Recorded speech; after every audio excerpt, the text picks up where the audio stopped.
जननी जानकी अतिशय प्रिय करुणा निधानकी काके जुगपद कमल बधाओ जासु कृपा दिए मति भाव सीताराम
मानस के उत्तरकांड में प्रसंग चल रहा है काकभूषण जी के जीवन वृत्त का। हम सब देख रहे हैं कि भगवान राम जो इस समय शिशु रूप में है, बाल लीला कर रहे हैं, 5 साल के हैं, दशरथ जी के आंगन में आनंद ले रहे हैं, पक्षियों के साथ क्रीड़ा कर रहे हैं। उन्हीं पक्षियों में एक काकभूषण भी है, उनसे उनका वार्तालाप चल रहा है। और कल हमने सब देखा कि किस प्रकार भगवान ने उसको कितनी कितनी चीजें ऑफर की कि आप ये दो, आप ये लो, आप ये लो। लेकिन काकभूषण जी ने मन में सोचा, सब कुछ कह दिया, लेकिन अपनी भक्ति जो है वो तो देने की बात ही नहीं करी। और जो मूल्यवान वस्तु होती है वो व्यक्ति थोड़ा सा अपने पास संभाल के रखता है। तो यहाँ पर अब सब कुछ कर लिया, भगवान से बातचीत हो गई, फिर उन्होंने कहा प्रभु आपने तो कह दिया कि ये ले लो ले लो, लेकिन अब जो मुझे भाता है मैं वो आपसे मांगना चाहता हूँ। जो प्रभु होई प्रसन्न कर देहु, मोहन करहु कृपा करहु देहु, मन भावत पर मांगहु स्वामी, तुमहि उदारे उरे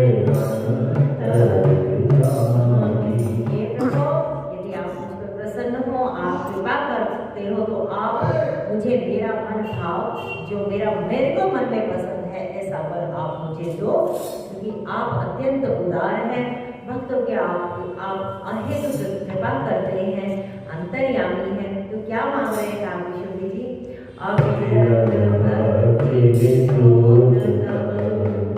श्रुति पुराण जो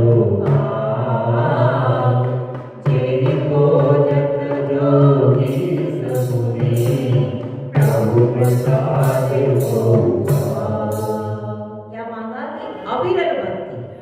प्रभु अविरल का मतलब होता है जो तैर धारावत निरंतर जो चलती रहे, ऐसी अविरल भक्ति, विशुद्ध भक्ति जिसको प्रभु वेद पुराण उनका गुणगान करते हैं। और जिनको बड़े बड़े योगीश्वर जो मुनि हैं वो भी उसकी भी खोज में रहते हैं, कैसे वो भक्ति प्रकार मिल जाए हमें। और प्रभु उसको तो कोई प्रभु के प्रसाद से ही प्राप्त कर पाता है। को एक पाव भगति जेवी कहते ना, जब पार्वती जी ने कहा कि हजारों के हजारों लोग प्रभु की यात्रा में पाने के लिए चलते हैं, लेकिन उसमें से कोई एक ही होता है जिसको भक्ति होती है। तो यहाँ भक्ति मैया की अत्यंत महत्व बताया गया, यानी कि इतनी सब चीजों को काकभूषण जी ने छोड़ दिया भक्ति के ऊपर। वो भक्ति क्या है? और भक्ति जो है आपको मानस के न्याय में लेके तो प्रभु श्री राम ने अपने मुखारविंद से भक्ति की ही प्रस्थापना की है। हम देखें तो लक्ष्मण जी के सामने भी भक्ति का उन्होंने भक्ति योग सुनाया है। उसके बाद शबरी जी के सामने तो नवदा भक्ति की बात करी ही करी है। अपने पूर्ववासियों के पास भी उन्होंने, हमने देखा उत्तरकांड में जब आए हैं तो तब भी उन्होंने भक्ति की बात बताई। लेकिन जो सबसे ज्यादा विशुद्ध भक्ति जो है वो जो शबरी जी के सामने नवदा भक्ति है। थोड़ा सा हम उसका गुणगान करेंगे कि नवदा भक्ति, ये भक्ति है क्या। तो भगवान ने वहां पर बताया क्या, प्रथम भक्ति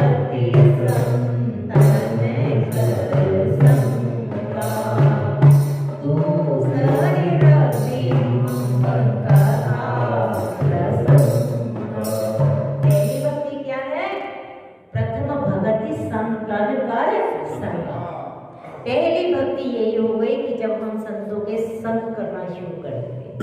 अब संतों का संग शारीरिक रूप में फिजिकल वहां जाकर सत्संग करना वो तो है ही, लेकिन संतों के जो वचन है, जो संतों का कहा हुआ है, उनको हम धीरे धीरे आचरण में उतारना शुरू कर दे, वो भी संग माना जाता है। क्योंकि हम सुन लें और सुनने के बाद इधर से सुना और उधर से निकाल दिया तो वो भी कोई बात नहीं करते। इसीलिए वाल्मीकि जी ने अयोध्या कांड में 14 स्थान बताए हैं, और जिनके श्रवण समुद्र समाना, कथा तुम्हारी सुगंध सरिनाता, भरई निरंतर होई न पूरे, उनके घर प्रभु आप रहे। तो ऐसे 14 स्थान प्रभु के बताए, वो सब भक्ति के केंद्र है। लेकिन यहाँ शबरी जी के सामने तो सीधा सीधा बताया कि जो प्रथम भक्ति है कि संतों का संग करते। अब वही संतों के संग करे, संग करने के साथ उनको आचरण में करे तो सोचने की जरूरत ही नहीं है, हम प्रथम भक्ति में प्रवेश कर रहे। ये सब सोपान है, सब सोपान है। और प्रथम भक्ति संतन कर संगा, दूसरी भक्ति, दूसरी रति मम कथा प्रसंग।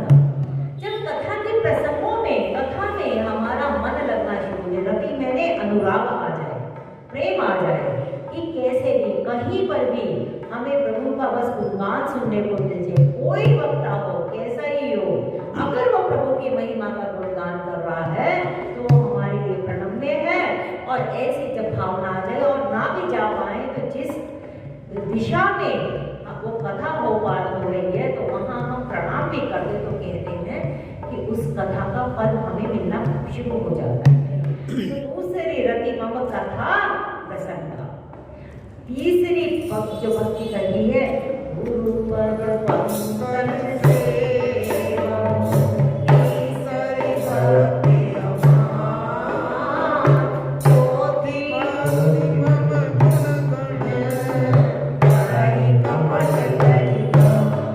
अब दो भक्ति जो पहले की थी ना, उनमें कोई कंडीशंस नहीं है। अब कैसे भी है, गंदे हैं, अच्छे हैं, भिखारी हैं, कैसे भी है। मेरे ख्याल दो भक्ति तो हम सब पा ही गए अपने दोनों प्रवेश हो गया है। तभी तो आनंद है कि एक तो संतों का संग और एक कथा के प्रसंगों में रुचि, तो आनंद लेना चाहिए। पहली भक्ति से सारे, हाँ, उसका कारण है भक्ति स्वतंत्र सकल गुण खानी, बिनु सत्संग न पाऊं, बिनु सत्संग न पाऊं। हाँ, तो वो बाकी 9 दवाई सत्संग की होगा करनी है। लेकिन ये सब स्टेप्स है। हाँ, स्टेप्स हैं कि पहले सोपान पे चढ़े, फिर दूसरे सोपान पे, क्यों जब संतों के संग में जाएंगे वो सुनेंगे तभी तो रति होएगी, जब उनके तभी तो आएगा ना प्रसंग का पता चलेगा, उनमें तभी तो अनुराग होगा। जाएंगे ही नहीं, संतों का संग ही नहीं करेंगे तो प्रसंगों का भी नहीं पता चलेगा। तो ये सब सोपान है। पहला सोपान है प्रथम भक्ति संतन कर संगा, दूसरी रति मम कथा प्रसंगा। अब तीसरी भक्ति से थोड़ा थोड़ा टफ होना शुरू हो जाता है, वहां पर अब कंडीशंस लगनी शुरू हो गई। गुरु पद पंकज सेवा, तीसरी भक्ति अमान।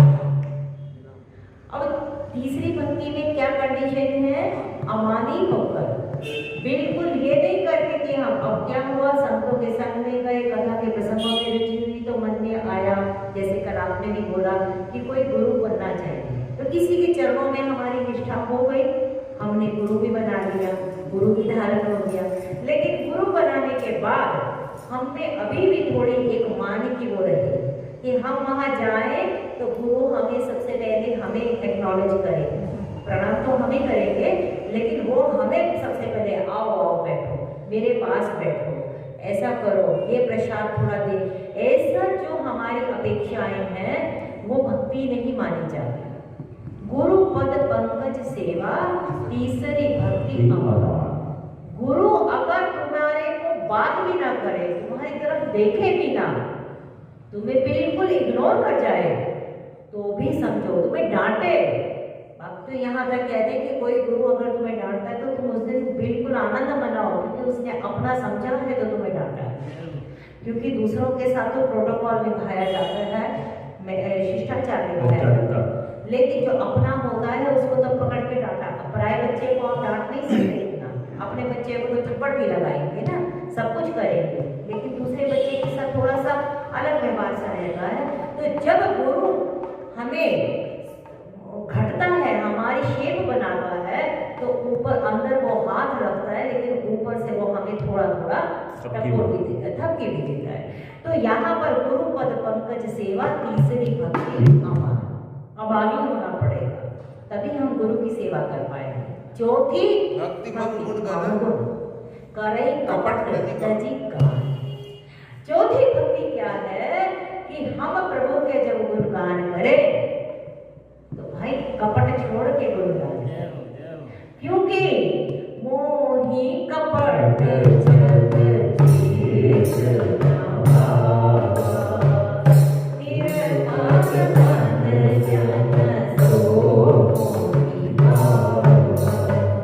गुणगान तो करे प्रभु का, और गुणगान सिर्फ कथा ही नहीं, कथा है गुणगान, कीर्तन भी गुणगान है, भजन करना भी गुणगान है, सब कोई जो भी प्रभु का नाम ले रहे हैं वो सब गुणगान ही है। लेकिन गुणगान तो करें, और लेकिन बीच में अपने हृदय में कपट भी रखें। कपट रखेंगे तो हमारी वो जो चौथी भक्ति का सोपान है अभी हम उसमें नहीं जाए। ये सब कंडीशंस हैं, और ये धीरे धीरे धीरे धीरे और बढ़ती चली जाती है। पन मंत्र जाप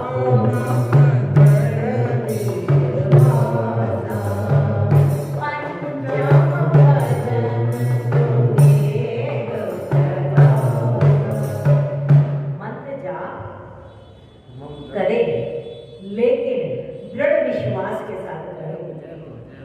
अब धीरे धीरे हम जाप करते हैं, हम नाम जपते हैं, राम की माला, नाम की माला भी लेते हैं, लेकिन दृढ़ विश्वास तो अपने अपने मन को हर कोई जाने हमारा कितना विश्वास है। मंत्र जाप मम दृढ़ विश्वासा पंचम भजन सुवेद प्रकाश। और ये देखो नौ भक्ति में क्या है, 4 इधर है और 4 इधर है, 5वां जो है वो सेंटर में है, इसकी ज्यादा महिमा है। मंत्र जाप दृढ़ विश्वास से जब हम मंत्र का जाप करेंगे तो वो हमारा भजन बन जाएगा। ये 5वीं भक्ति। छठ दम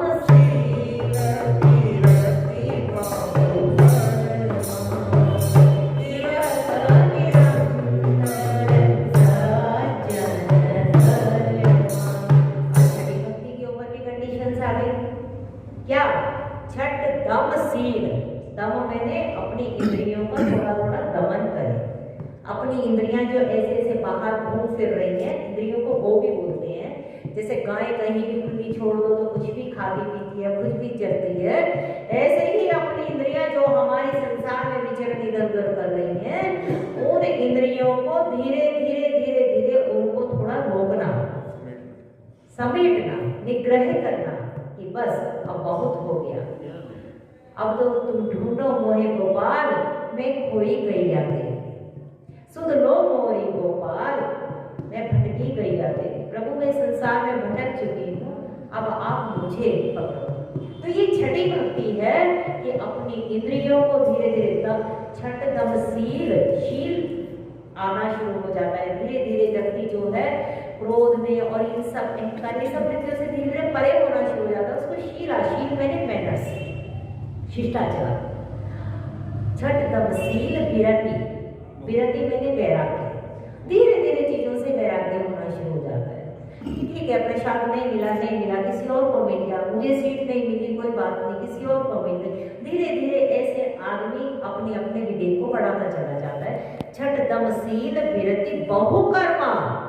अब विरति दोनों जगह है, विरति में वैराग्य और विरति बहुकर्मा। बहुत कर्मों से उसको धीरे धीरे वैराग आना शुरू हो जाता है।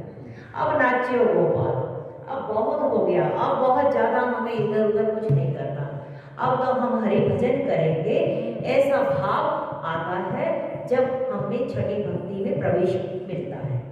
छठ दमशील विरति बहुकर्मा निरंतर निरंतर सज्जन धर्म, कि हम जो सज्जन मैंने जो सज्जन पुरुषों के धर्म हैं उनमें हम निरत रहते हैं, उन्हीं में ही हमारी बुद्धि लगी रहती है। ये छठी भक्ति की एक निशानी है कि जब अगर हम उसमें प्रवेश करें, अब हम उसमें प्रवेश कर पाए हैं या नहीं कर पाए, वो हर साधक अपनी अपनी मानसिकता में खुद खुद समझे। और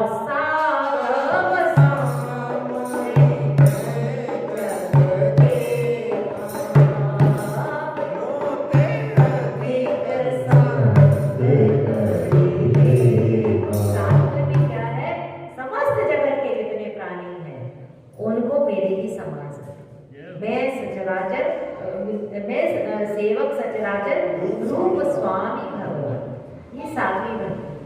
और मोते अधिक संत करे लेखा, मेरे से भी ज्यादा संतों को मानना कि भगवान से गुरु गोविंद करे काके लागो पाए, बलिहारी गुरु आपने जिन गोविंद दिया। संतों का ज्यादा सम्मान करें मुझसे।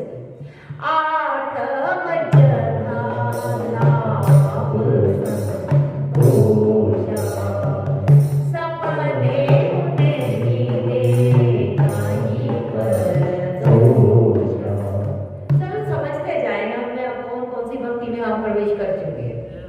ऐसे ही योग वशिष्ठ में ज्ञान की 7 भूमिका बताई है।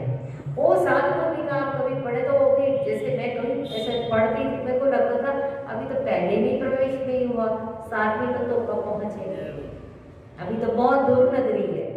8वां जथा लाभ संतोष, जितना प्रभु की कृपा से हमें मिल जाए उतना ही हम उसमें संतोष करें कि प्रभु तेरी बहुत कृपा है। और घर में हम वैसे भी देखें, जो बालक बहुत संतोषी होता है, जो कुछ नहीं मांगता है, तो उसको परमात्मा और देता है। और ये प्रसंग अभी आएगा, रामकृष्ण जी को भी परमात्मा रीझ के पता नहीं क्या क्या देंगे। जो नहीं मांगता है उसको बहुत कुछ मिलता है। तो कहते हैं कि 8वां जथा लाभ संतोषा, सपने नहीं देखई पर दोषा। सब कंडीशंस लग रही है, सपने में भी किसी के लिए वो परदोष दर्शन नहीं करता है, जिसको 8वीं भक्ति के सोपान में प्रवेश मिल चुका है। अब 9वीं भक्ति क्या है?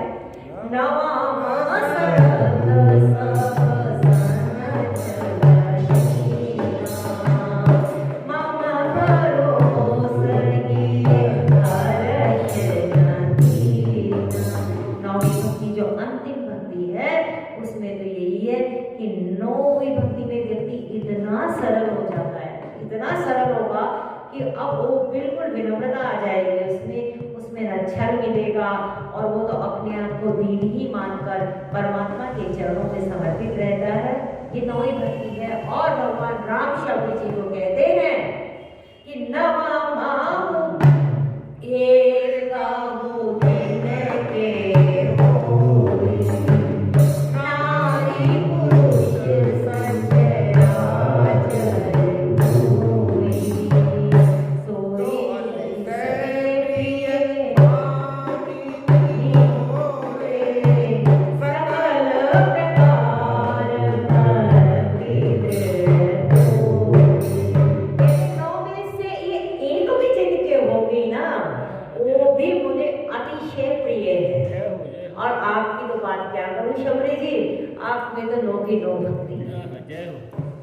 वही तो ये प्रसंग आया ना कि सब धर्म सब कुछ विश्वास करी परिहरि दास, तुलसी राम पद अनराम। यहाँ पर ये भक्ति के जो लक्षण बताए गए, ऐसी भक्ति हम सब अपने अपने जीवन में भी देखें कि हम अब कौन से सोपान में चले। तो मुझे लग रहा है कि दूसरे सोपान तक तो थोड़े थोड़े चढ़ गए और उसमें कोई कंडीशंस भी नहीं। दूसरी सीढ़ी तक चढ़े होंगे ये कोई दूसरी क्लास होगी ना, दूसरी क्लास कि उसमें कोई कंडीशन भी नहीं ना कि इतने दिन आना है, इतने दिन नहीं आना है, कैसे सुनना है, कैसे नहीं सुनना है, अटेंडेंस फ्री है, कोई कंडीशन नहीं है। पहले तो नर्सरी में तो बैठना सीखना पड़ता है, वो बैठना सीख लिया आप लोगों ने। तो इतना हम सब आनंद लेके हम दूसरी भक्ति के प्रवेश उसमें कर चुके हैं, लेकिन तीसरी भक्ति से आगे परीक्षा शुरू हो जाती है, वो हम सब माने। तो काकू शुक्री जी आज वो भक्ति भगवान राम से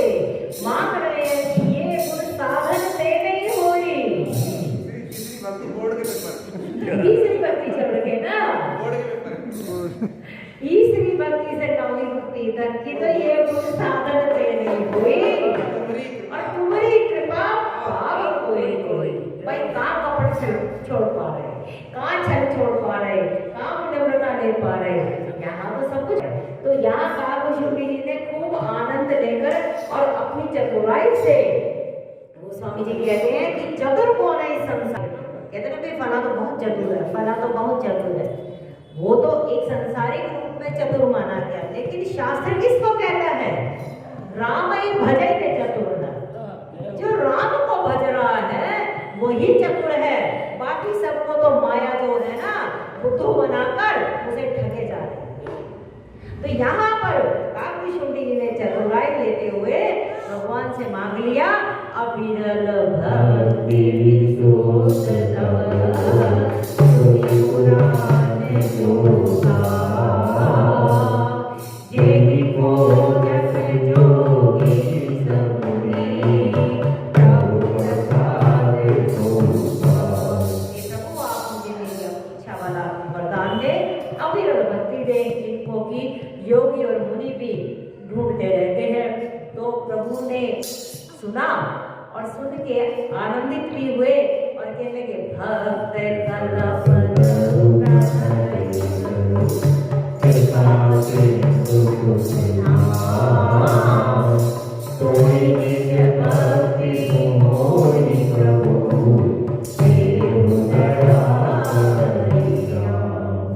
भक्ति मांगी है। और निज भक्ति कौन सी है, जो शबरी जी के सामने कही, जो अपने पूर्ववासियों के सामने कही, अपने भक्तों के लिए प्रभु अपना सब कुछ लुटा देते हैं, वही भक्ति प्रभु मांग रहे हैं यहाँ पर। और मनु शत्रुपा के प्रसंग में भी उन्होंने कहा था कि आप अपनी कोई मन इच्छा वाली भक्ति मांगो, तो फिर उन्होंने मनु ने अलग मांगा, शत्रुपा ने अलग मांगा। भक्ति कई प्रकार की होती है। यहाँ शुक्र जी ने निज भक्ति मांगी कि आप तो भक्तों के लिए कल्प तरु है। अब कल्प तरु का एक ऐसा गुण होता है, वहाँ कुछ मांगना नहीं पड़ता, आप बस मन में संकल्प आप सोचोगी सो फौरन वो वस्तु आपके पास आ जाती है। और यहाँ पर प्रभु के लिए तो प्रभु तो भक्तों के लिए कल्प तरु है और कहने लगे आप शरणागतों पर कृपा करने वाले हैं और सुख के धाम है, इसीलिए प्रभु आप दया करके हे राम मुझे अपनी निज भक्ति प्रदान करो। अब ये सुना जब प्रभु ने तो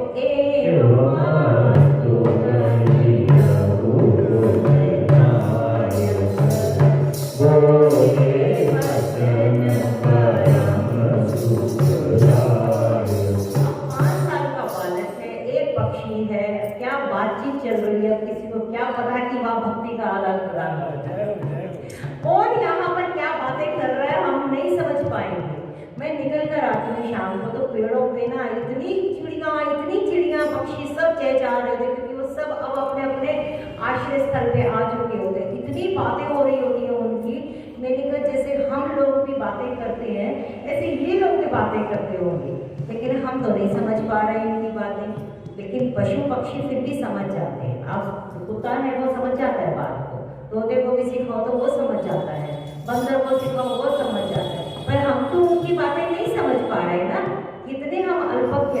और यहाँ पर भी वार्तालाप चल रहा है भगवान राम का और काकू शुक्री जी का, और कितनी बड़ी बड़ी वस्तुओं का प्रदान हो रहा है। तो भगवान राम क्या कहते हैं कि एवं वस्तु कही रघुकुल नाथ। तुलसीदास जी कह रहे कि ये रघुवंश के स्वामी उन्होंने बोला कि ऐसा ही होगा जैसा आप मांग रहे हो। और फिर क्या परम सुखदायक वचन बोले, सुनो पायस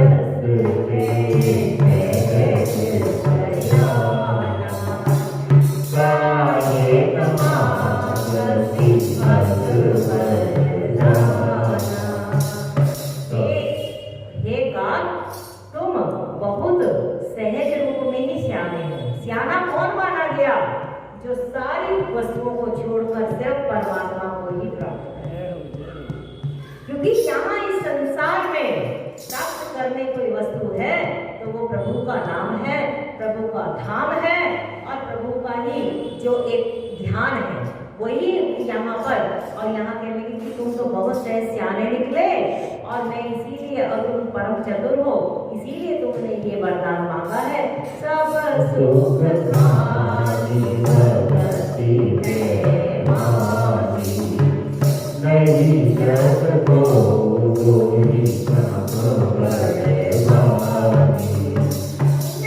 सब सुखों की खान भक्ति मांग ली, तुमने तो ढूंढ लिया मुझे। और तुम्हारे समान इस जगत में कोई बड़भागी नहीं। जो अब ये देखो भगवान राम कह रहे जिसने भक्ति प्राप्त कर ली वो सबसे बड़ा बड़भागी माना जाता है। जो मुनि कोटि ये जप जोग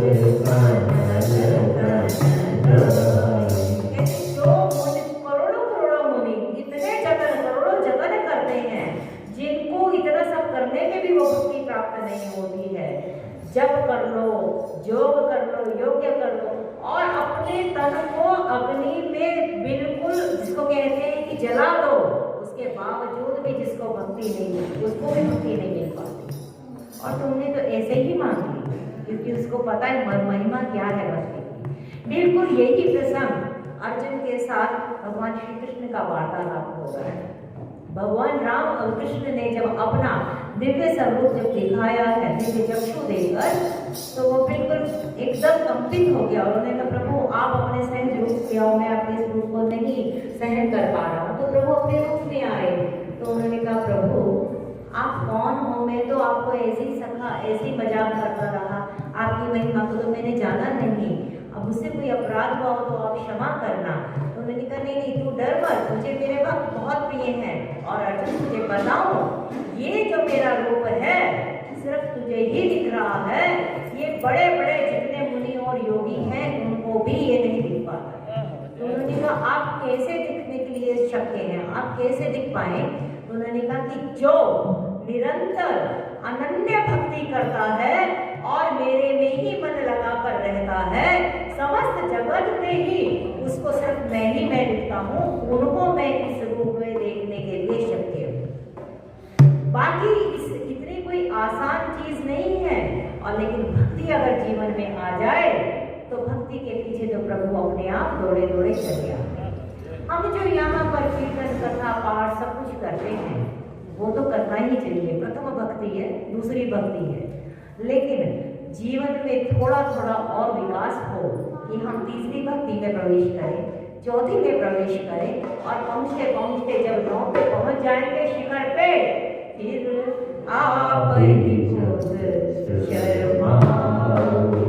शर्म आएगी कि मेरे लिए ये इतना भटकता फिर रहा है, इतने सब प्रयत्न कर रहा है। और दर्शन दोगे कभी ना कभी मन मोहन मूरत तेरी प्रभु। कोई भी एक ऐसा प्रभु का विग्रह है, कोई भी कोई चित्र हो, कोई प्रभु की प्रतिमा हो, बस वो अपने मन में बसा लो और भीतर में उसी का ही फिर दर्शन करो। तो देखो कितना आनंद मिलता है हर समय। मैं आज सोच रही थी हम जो राम नाम माला करते हैं, हम 6 बार राम का नाम बोलते हैं उसमें, ठीक है, और 7वें नंबर पे तो अंक आ जाता है। तो 648 बार तो हम प्रभु का नाम ले लेते हैं। 108 बार होता है, 6 बार होता है, 6 बार काउंट को करते हैं हम लोग, राम राम राम राम राम राम एक करके, है ना। तो 648 बार तो देखो हमने राम रतन को, है ना। तो देखो इतने राम रतन तो हमने इकट्ठे कर लिए ना, है ना। अब ये तो हमारी याद कमाई हुई बाद कभी 24 घंटे, जैसे ये तो एक ही घंटा है ना, जितने घंटे हो चलते फिरते अब राम का नाम लेते रहे तो वो हम राम रतन, क्योंकि वही ऐसा है 24 घंटे में कम से कम 2400 बार नाम तो ले लो। हाँ, इतनी तो माला होनी चाहिए, कम से कम 4 माला होनी चाहिए। हाँ, तो इसीलिए कि धीरे धीरे एक माला यहाँ हो गई, 3 माला घर पे हो गई, और धीरे धीरे फिर क्या होगा, ऐसी आदत इस मन को पड़ जाएगी कि आपको नाम लेना ही नहीं पड़ेगा। 2 माला से घर पे किया। हाँ, लेकिन दो तो इस धीरे धीरे इसको और बढ़ाए तो उससे क्या होगा कि अपने आप फिर तो पीछे पीछे हरि फिरे, कहत कबीर कबीर, कबीरा मन निर्मल भया जैसे गंगा नीर, पाछे पाछे हरि फिरे कहत कबीर। तो मैं देख रही हूँ कि कितनी बड़ा उपकार है कि 648 हम ले रहे हैं ना, ये तो इतने तो रुपए अपने पक्के हो गए भाई। 600 रुपए जिसकी रोज की कमाई हो तो 6 दिया 18,000 तो पक्के हो गए अपने। अब 18,000 अगर हमारी इनकम हो तो क्या खर्चा चलेगा, ये सोच लो, क्यों ना हम अभी और बढ़ाए। भाई ऐसा है ना, यहाँ पर जब आप राम नाम गाना करते हो ना, आप अकेले करते हैं तब 648 बार होता है, हाँ, पर जब सामूहिक करते हैं तो उसका प्रभाव ज्यादा होता है। ज्यादा पड़ता है। ज्यादा। तो इसलिए खूब कमाओ, महीने का हम 2 लाख कमाए, 4 लाख कमाए, ऐसी हमारी एक इच्छा, क्योंकि हम लोग कामना वाले लोग हैं, हर चीज में हम लोग देखते हैं, स्वार्थ देखते हैं। उसी भूमिका से हमें कहना भी पड़ेगा कि लोग जो रखो, क्योंकि गोस्वामी जी ने लास्ट में क्या कहा है, कामनी नारी हमें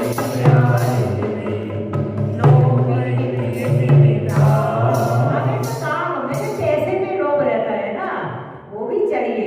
और यहाँ पर क्योंकि ये लोक के लिए, वो प्रभु के लिए है, परलोक के लिए। तिमिर रघुनाथ निरंतर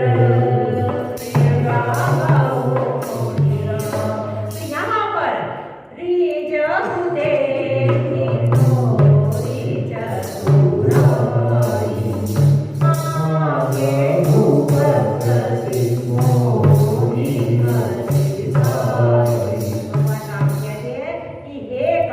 मैं तेरी इस चतुरता पे रीझ गया हूँ, मुझे पसंद आ गई तेरी बात कि तूने सब छोड़कर सिर्फ भक्ति ही मांगी है। और सुनो भी मांगी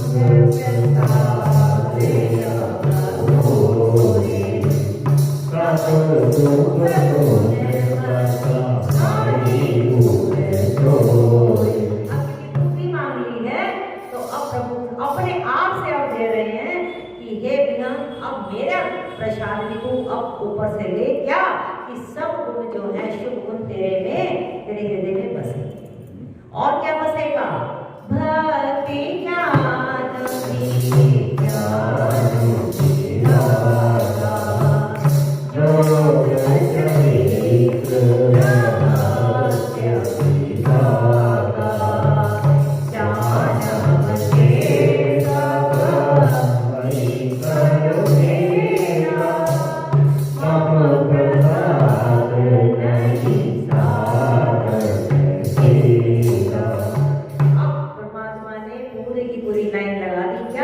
तुझे भक्ति मिलेगी, तुझे ज्ञान मिलेगा। जिनको पहले कामोशन भी छोड़ चुके थे, मुझे नहीं चाहिए, लेकिन भक्ति के पीछे अब सारे, एक भक्ति आती है ना तो सब कुछ आना शुरू हो जाता है। ये जो नवदा भक्ति है, ये अगर जीवन में उतर जाए तो हमें बहुत किताबें पढ़ने की जरूरत नहीं है, ज्ञान अपने आप ही उतरना शुरू हो जाता है। मीरा कितना पढ़ी थी, कबीर कितना पढ़ा था, 2.5 अक्षर प्रेम का पढ़े सपटे लोग।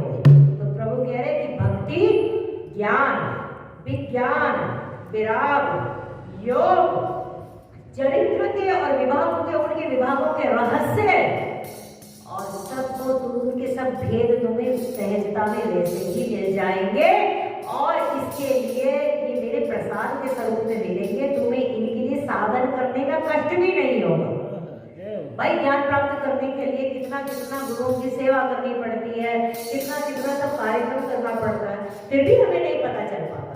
रहस्य क्या, लक्ष्मण जी को भी नहीं पता था कि सीता जी ने और राम जी ने कोई लीला की कुछ बात कर लिया, उनको भी नहीं मालूम था।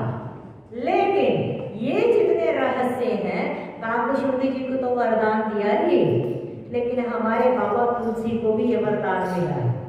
उन्होंने तो रहस्य जानकारी नहीं, सब रहस्य देखे हैं सामने, तभी तो वो सबको बता पाए ना। क्योंकि जब रामचरितमानस की रचना शुरू हुई तो उन्होंने पहले कहा कि प्रभु मैं रचना ही तभी करूंगा कि जब सारी लीला मेरे सामने प्रत्यक्ष दिखाई दे।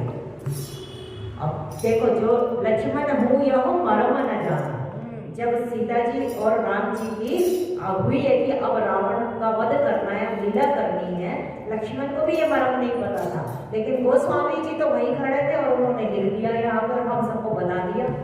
वो होता है ना, एक बंदे को बता दो तो कहते तू बताना मत किसी को, मैं ये बात है। तो ये वहां पर देख कर आए और हम सबका कल्याण कर दिया। यानी काकभूषुंडी जी को जो वरदान दिए कि तुम्हें सब मेरे चरित्रों के रहस्य पता लग जाएंगे, सब ज्ञान मिल जाएगा, वो स्वामी जी बाबा तुलसी ने कृपा करके मानस के तहत हम सबको भी वो एक वरदान हमें दिलवा दिया। अब उस बहती गंगा में हम कितना आनंद ले पाए वो हमारा भाग। और यहाँ कहते ये सब दिया उनको जब वरदान काकभूषुंडी को, सो कहते कि माया संभव